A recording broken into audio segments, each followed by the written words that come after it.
Anne da Ilha. Capítulo 9. Um namorado indesejado e um amigo bem-vindo. O segundo trimestre em Redmond passou tão rapidamente quanto o primeiro. Realmente, como disse Philippa, ele voou.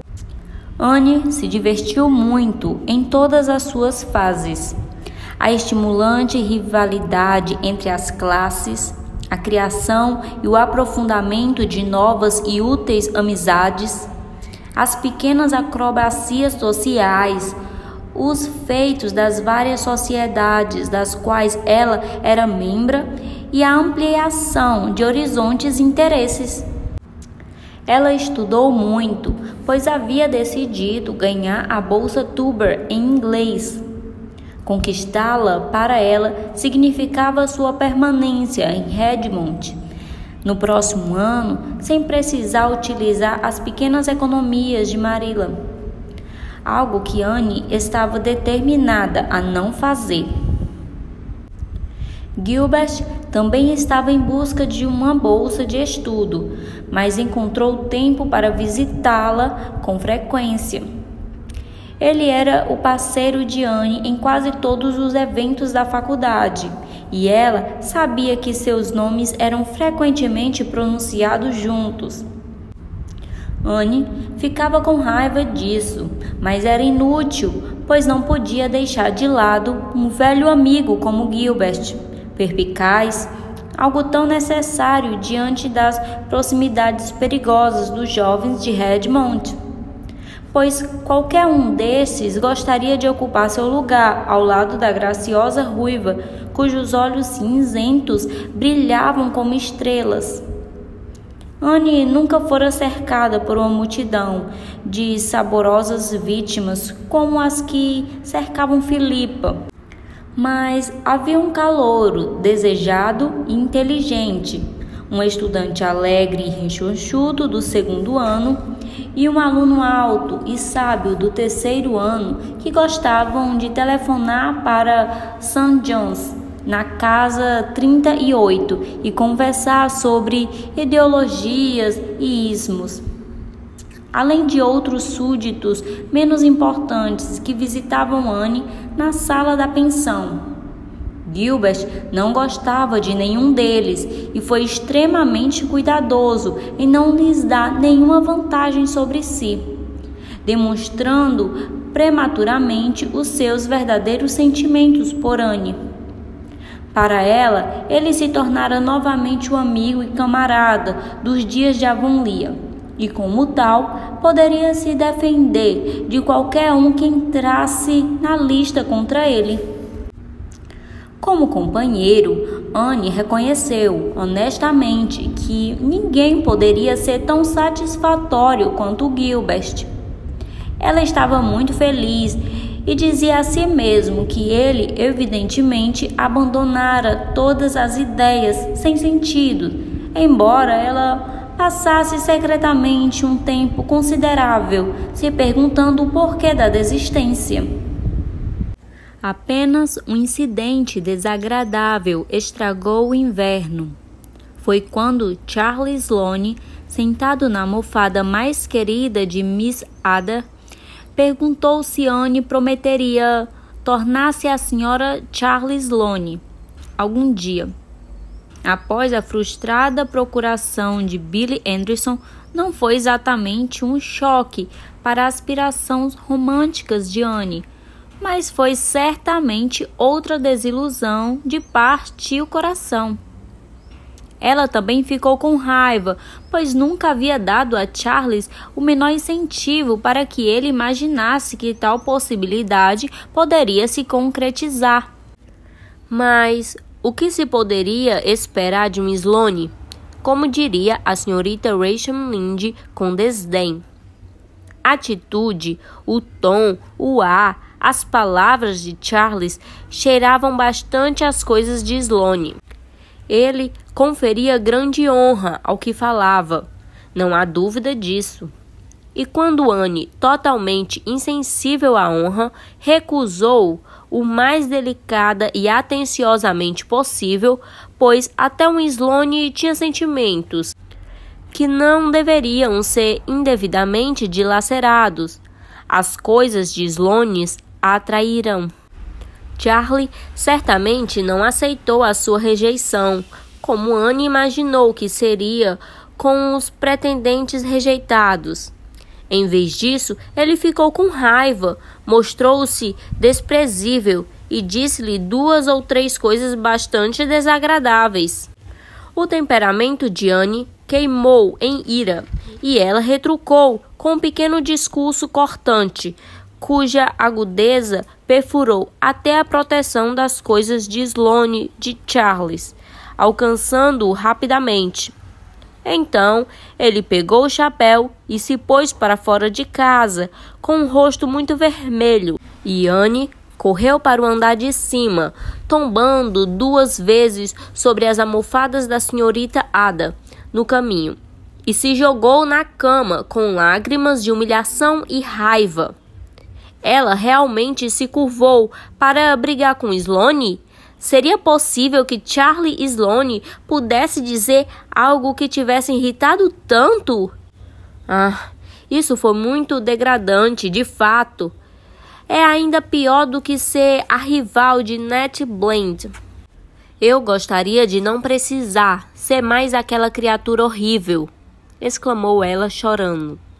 Ela, no entanto, não pôde evitar vê-lo novamente, mas Charlie, ultrajado, cuidou para que não fosse muito de perto.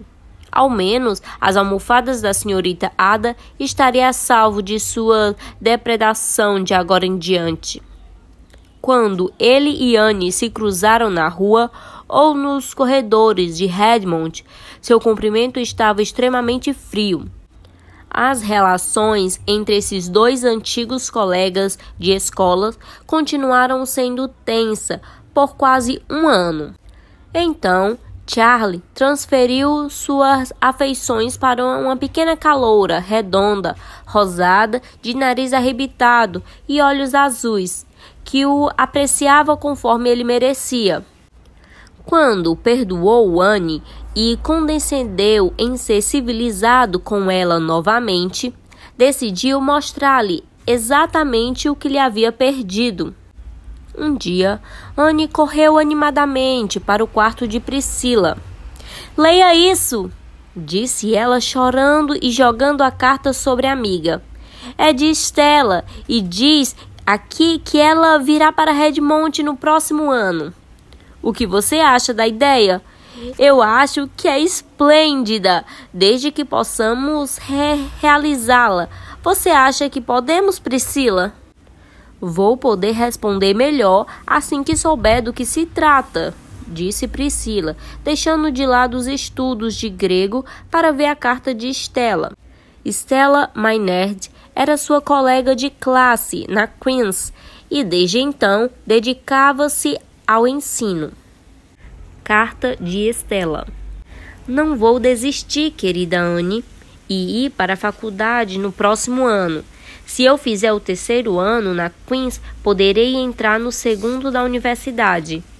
Estou cansada de ensinar em uma escola do interior. Algum dia vou escrever um tratado sobre as provações de uma escola do campo. Será um realismo assustador. Parece ser a impressão predominante de que vivemos entrevadas e não temos nada a fazer senão sacar o salário do nosso trimestre. Meu tratado dirá a verdade sobre nós. Porque se eu não consigo passar uma semana sem que alguém me diga que estou fazendo um trabalho fácil e recebendo muito dinheiro, concluo que também posso pedir minha túnica de ascensão imediatamente. Bem, você recebe seu dinheiro com facilidade. Algum pagador me dirá, condescendentemente: tudo que você precisa fazer é sentar e ouvir as lições. Antes eu discutia o assunto, mas agora estou mais sábia. Os fatos teimam em se repetir, mas, como alguém já disse sabiamente, não são tão teimosos quanto as falácias. Então, Agora apenas sorriu altivamente, em silêncio eloquente. Pois tenho 9 turmas na minha escola e preciso ensinar um pouco de tudo, desde investigar o interior de minhocas até o estudo do sistema solar. Meu aluno mais novo tem 4 anos. A mãe dele o manda à escola para, entre aspas, tirá-lo do caminho. E meus 20 anos a mais que os dele, de repente, entre aspas, o atingiriam, sendo mais fácil para ele ir à escola e obter uma educação do que continuar fazendo trabalhos braçais, no esforço selvagem de concentrar todos os tipos de pesquisa em 6 horas por dia. Não me pergunto se as crianças se sentem como o menino que foi levado para ver a biografia. Entre aspas, preciso procurar o que está por vir, antes que eu saiba o que aconteceu por último. Ele reclamou. Eu me sinto assim. E as cartas que recebo, Anne?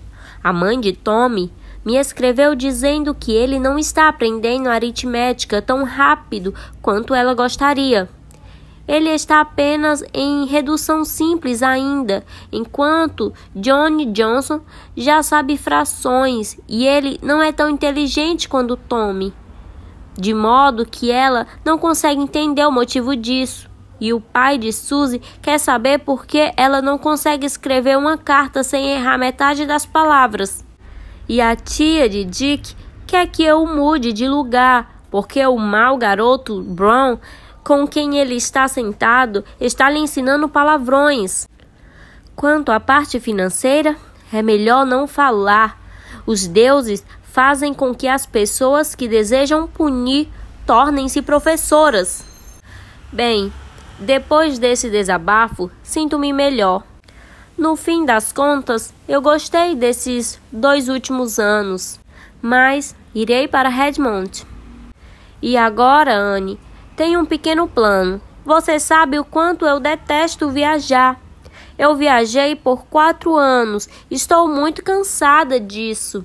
Não tenho vontade de aguentar mais 3 anos fazendo a mesma coisa. Agora, porque você, Priscila e eu não vamos morar juntas, alugar uma casinha em algum lugar de Kingsport. Seria mais barato do que qualquer outra forma. Claro, teríamos que ter uma governanta e eu tenho uma indicação perfeita. Você já me ouviu falar da tia Jamesina?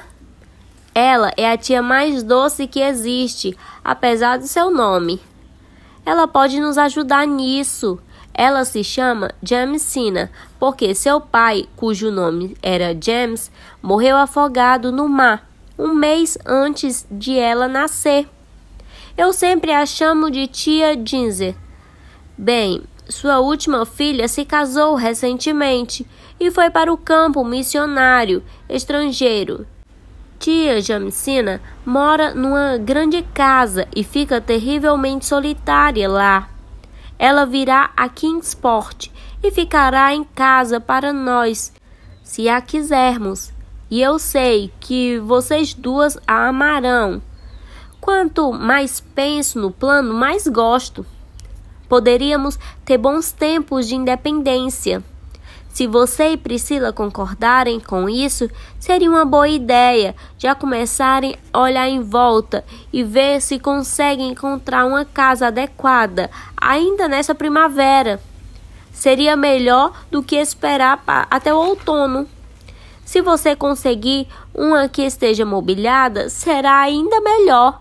Se não, podemos juntar alguns móveis entre nós e os nossos velhos amigos da família que tiverem sobrando no sótão. De qualquer forma, decida o mais rápido possível e me escreva, para que tia Jamesina saiba o que fazer no próximo ano. Eu acho uma ótima ideia, disse Priscila. Eu também, concordou Anne encantada. Aqui temos uma bela pensão, mas com o passar do tempo começo a sentir falta de morar em uma casa. Então, poderíamos começar a procurar uma agora, antes do início dos exames. Temo que seja muito difícil conseguir uma, alertou Priscila. Não fique tão animada, Anne. As que mais estimamos certamente estarão fora do nosso alcance. Provavelmente teremos de nos contentar com algum lugarzinho encardido, em um bairro onde vivem pessoas estranhas, e precisaremos fazer a vida interior compensar a exterior. Assim, logo foram elas à procura de casas, mas não encontraram exatamente o que queriam, de modo que a procura foi ainda mais difícil do que Priscila previa. Havia casas em abundância, mobiliadas e sem mobília, mas uma era grande demais, outra pequena demais, uma muito cara, outra muito longe de Redmond. Os exames chegaram novamente e também a última semana no período. Ainda assim, a Casa dos Sonhos, como Anne chamava, continuava sendo o castelo do lar. Suponho que teremos de decidir e esperar até outono, disse Priscila cansada, enquanto passeava pelo parque, em um dos azulados dias de brisa de abril, quando o porto estava fervendo e brilhando sobre o tom de pérola e névoa flutuavam entre eles. Podemos encontrar algum barraco para nos proteger e, se não for possível, sempre haverá pensões para nós. Enfim, de qualquer maneira, eu não vou me preocupar com isto agora e estragar essa tarde adorável, disse Anne, olhando ao redor com prazer. O ar, fresco e frio, estava fracamente carregado com aroma de bálsamo de pinheiro, e o céu acima era cristalino e azul, como uma grande xícara de bênçãos investida. A primavera está cantando no meu sangue hoje, e a atração de abril está no ar. Estou tendo visões e sonhos, Pris. Isso porque o vento é do oeste. Eu amo o vento do oeste. Canta esperança e alegria, não acha? Quando o vento leste sopra, sempre penso em chuvas tristes nos beirais e ondas tristes em uma costa cinzenta. Quando eu envelhecer, terei reumatismo quando o vento estiver a leste. E não é ótimo quando você deixa de lado as peles e roupas de inverno pela primeira vez e se veste assim, em trajes de primavera? Riu Priscila. Você não se sente renovada? Na primavera, tudo é novo, disse Anne. A mesma primavera é sempre diferente. Nenhuma é como as anteriores, pois ela sempre traz algo peculiar consigo. Veja como a grama é verde, com os brotos de salgueiro estão crescendo junto à lagoa. E os exames passarão, e o dia da assembleia está se aproximando. Será na próxima quarta-feira. Uma semana depois, estaremos em casa. Estou feliz, disse Anne sonhadora. Há tantas coisas que quero fazer. Sentar-me nos degraus da varanda dos fundos e sentir a brisa soprar sobre os campos do Sr. Harrison. Caçar samambaias na floresta assombrada e reunir violetas no vale. Você se lembra do dia do nosso piquenique de ouro, Priscila?